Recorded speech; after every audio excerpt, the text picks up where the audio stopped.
December 12, 2001, Beverly Hills, California. Security cameras inside a Saks Fifth Avenue department store captured footage that would be replayed on every television screen in America. A woman, one of the most celebrated actresses of her generation, was being arrested. Not for something Hollywood could quietly cover up, not for something that could be spun or managed or buried. She was being led out of a luxury department store in handcuffs. And in that single moment, one of the most brilliant careers in the history of American cinema came crashing down. The headlines the next morning were savage. The mockery was immediate. The industry that had built her up abandoned her before she even reached the police station. But here is what those headlines never told you. Here is the story behind the story. This is Winona Ryder, the real one.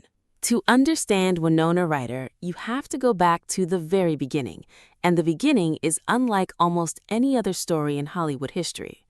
Winona Laura Horowitz was born on October 29, 1971, in Winona, Minnesota, the city whose name she would eventually take as her own. Her family was unlike anything you'd expect from a future movie star. Her father, Michael Horowitz, was a published author and archivist, one of the world's foremost collectors of counterculture literature. Her godfather was Timothy Leary, the legendary and controversial psychedelic philosopher. She grew up surrounded by books, ideas, artists, and thinkers. Her childhood home in Petaluma, California, sat on a commune, a shared piece of land with other families living an alternative, intellectual, deeply creative life. No television, no pop culture, just books, music, nature, conversation. This was not a child raised for Hollywood. This was a child raised for something much more interesting. But life on the commune had a dark chapter too. When Winona was around 12 years old, she was viciously bullied at a new school, beaten up by classmates who mistook her androgynous, alternative appearance for weakness. She was hospitalized. That experience of being brutally misunderstood, of being attacked for simply being different, would quietly shape every role she ever played, every outsider, every girl who didn't fit, every character who felt the world was built for someone else. Acting found her almost by accident. A talent scout noticed her at the American Conservatory Theater in San Francisco, and at just 13 years old, Winona Ryder walked into her first Hollywood audition. She never looked back. What happened next was not a slow climb. It was a rocket launch. 1986, Lucas, her film debut alongside Charlie Sheen. She was 14 years old. 1988, Beetlejuice, Tim Burton's bizarre, brilliant masterpiece, and in it, a pale, dark-haired girl in a black dress who somehow made gothic teenage alienation feel like the coolest thing on the planet.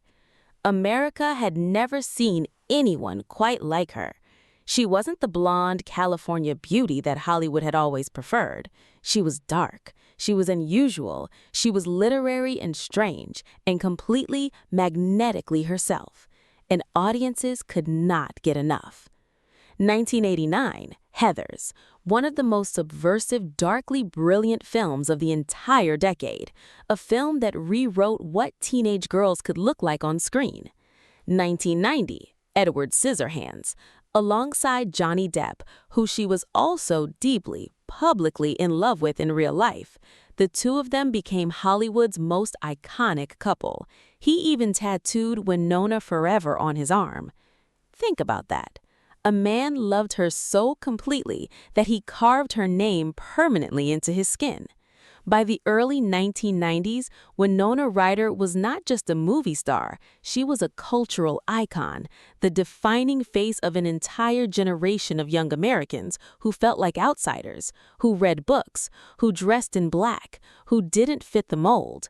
She was their voice, their mirror, their proof that being different was not just acceptable, it was powerful. 1993, The Age of Innocence, a Martin Scorsese film, an Oscar nomination. 1994, Little Women, another Oscar nomination. 2 Oscar nominations before she was 23 years old. The critics called her the greatest actress of her generation. Studios gave her final approval on scripts. She was one of the most powerful people in Hollywood. And she was barely old enough to rent a car. The world was hers, completely, entirely hers. And she was exhausted. Here is what nobody was talking about while the world was celebrating Winona Ryder. The pressure was immense, suffocating. She had become famous at 14. She had never known a normal adolescence. Every relationship she had was played out in public. Every creative decision was scrutinized. Every pound gained or lost was commented on. Her relationship with Johnny Depp, which had seemed like a fairy tale, ended. And that ending was not clean or simple. It was painful, public, and complicated in ways that neither of them fully controlled. She began experiencing severe anxiety, depression, the kind that doesn't announce itself dramatically, but quietly hollows you out from the inside until getting out of bed feels like climbing a mountain. She was prescribed medication to manage the pain, and for a while, it helped. But Hollywood does not pause for mental health. The machine does not slow down because you are struggling. The offers kept coming, the commitments kept stacking, the pressure kept building. She was on multiple medications simultaneously. She was not sleeping properly. She was not eating properly. She was fulfilling obligations to a career while barely able to care for herself as a human being. And then came a film called Alien Resurrection and a back injury sustained on set that left her in chronic physical pain that the doctors managed with prescription medication. She was trying to hold everything together, her career, her health, her private self, while the whole structure was quietly, invisibly crumbling beneath her feet. Nobody in Hollywood asked if she was okay, because in Hollywood, nobody asks that question when the box office numbers are good. They only ask questions when everything goes wrong. And in December of 2001, everything went wrong. December 12th, 2001. We're back to where we started. Winona Ryder entered Saks Fifth Avenue in Beverly Hills, and she left in handcuffs. She was charged with shoplifting, merchandise worth approximately $5,000. Was it a cry for help? Was it a symptom of the mental health crisis nobody had been willing to see? Was it a moment of impulsive, irrational behavior from a woman who was medicated, exhausted, and quietly fallen apart?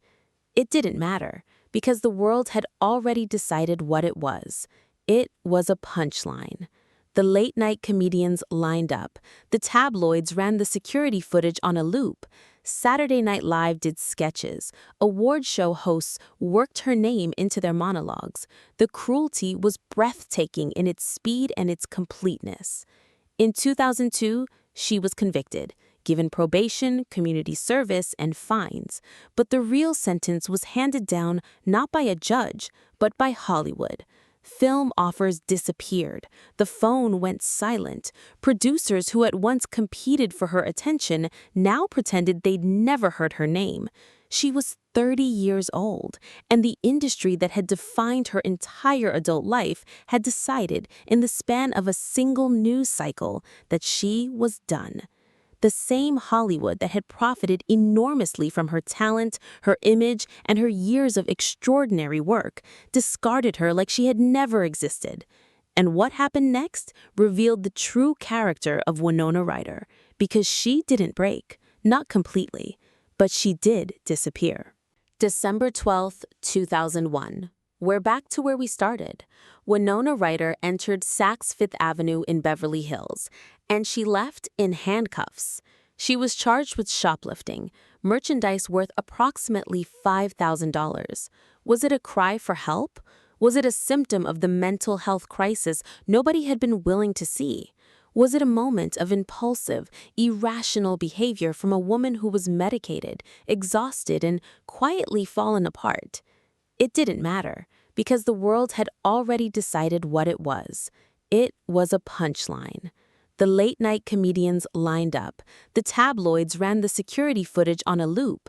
Saturday Night Live did sketches. Award show hosts worked her name into their monologues. The Cruelty was breathtaking in its speed and its completeness. In 2002, she was convicted, given probation, community service, and fines.